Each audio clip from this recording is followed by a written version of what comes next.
I think everybody knows someone that's been touched by cancer. When I first got my cancer, I said to my husband, I don't know how we're going to be able to manage the extra costs that will occur during this journey. You have to travel so far, and I had to stop working because I had so many appointments. 160 kilometres, 80 kilometres there and back for 13 months, just over 6,000 kilometres. Well, it's used up a lot of my annual leave driving to Sydney. You know, had I lived in Sydney, I would have been able to go to the hospital of a morning, have treatment, be back at my home that night, be back at work the next day, whereas now it's a 2 to 3 day turnaround.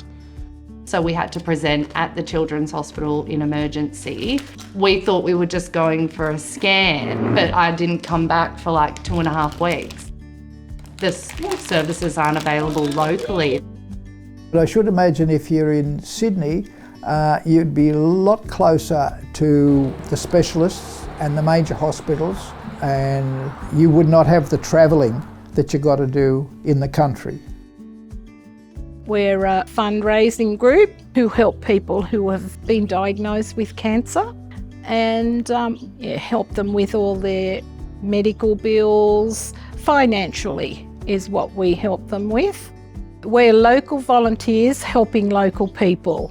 Any age, any cancer.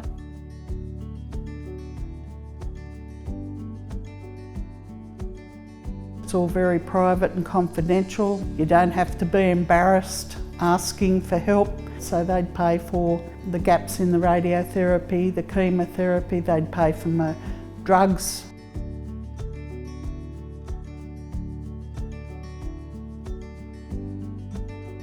Can Assist are there to help. They might need help for 2 years and then they go into a remission, and then could be 6 months, 12 months later, and then they're on the same roller coaster again.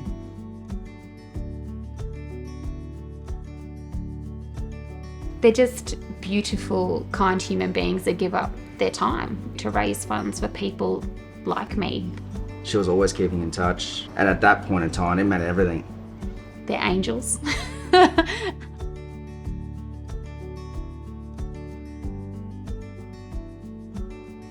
To know that we weren't alone and having Can Assist to even speak to or understand what you're going through.